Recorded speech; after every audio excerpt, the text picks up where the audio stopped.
قبول نہ ہونے کا یہ معنی ہے کہ اس نماز پر ثواب اور انعام حق تعالی شانو کے طرف سے ہوتا وہ نہ ہوگا، کو فرض ذمہ سے اتر جاوے گا، اور یہی مراد ہے اور ان حدیثوں سے جن میں آیا ہے کہ اس کی نماز نہیں ہوتی، اس لیے کہ ایسا ہونا بھی کچھ ہونا ہو جس پر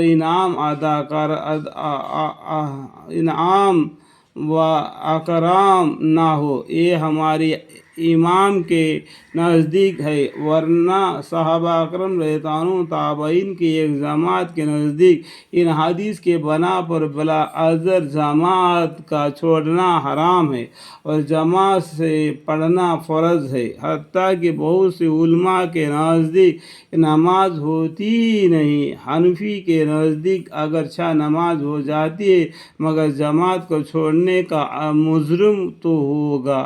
حضرت ابن عباس رضی اللہ عنہ سے ایک حدیث میں یہ بھی نقل کیا گیا کہ اس شخص نے اللہ کی نافرمانی کی اور رسول صلی اللہ علیہ وسلم کی نافرمانی کی۔ حضرت ابن عباس رضی اللہ عنہ کا یہ بھی ارشاد ہے کہ جو شخص اذان کی آواز سنے اور جماعت سے نماز نہ پڑھے، نہ اس نے بھلائی کا ارادہ کیا نہ اس کے ساتھ بھلائی کا ارادہ کیا گیا۔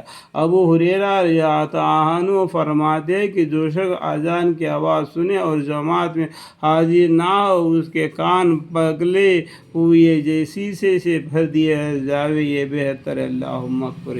نبی کریم صلی اللہ علیہ وسلم کا ارشاد ہے کہ سراسر ظلم ہے اور کفر ہے اور نفاق ہے اس شخص کا فعل جو اللہ کے منادی یعنی مؤذن کی آواز سنے اور نماز کو نہ جاوے۔ اللہم اغفر لی، اللہم اغفر لی، اللہ۔ یہ کتنی سخت وعید اور ڈانٹ ہے اس حدیث پاک میں کہ اس حرکت کو کافروں کا فعل اور منافقوں کا حرکت بتایا ہے کہ گویا مسلمان ہے، مسلمان سے یہ بات ہو ہی نہیں سکتی۔ ایک دوسرے حدیث میں ارشاد ہے کہ آدمی کے بدبختی اور بدنصیبی کے لیے یہ کافی ہے کہ مؤذن کی آواز سنے اور نماز کو نہ جاوے۔ سلیمان بن ابی ہاشم جلیل القدر لوگوں میں تھے، حضور اقدس صلی اللہ علیہ وسلم کے زمانے میں پیدا ہوئے، مگر حضور اقدس صلی اللہ علیہ وسلم کی روایت سننے کی نوبت کم عمری کی وجہ سے نہیں آئی۔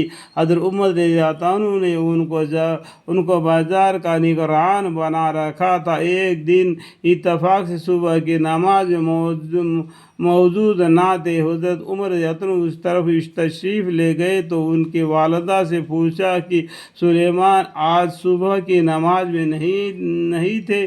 والدہ نے کہا کہ رات بھر نفلوں میں مشغول رہا، نیند کی غلبہ سے آنکھ لگ گئی۔ آپ نے فرمایا کہ میں صبح کی جماعت میں شریک ہوں، یہ مجھے اس سے پسندیدہ ہے کہ رات بھر نفل پڑھوں۔ ارے رات بھر جا کر نفل نماز پڑھنے سے بھی صبح کی نماز کو جانا افضل ہے۔ الحمدللہ رب العالمین۔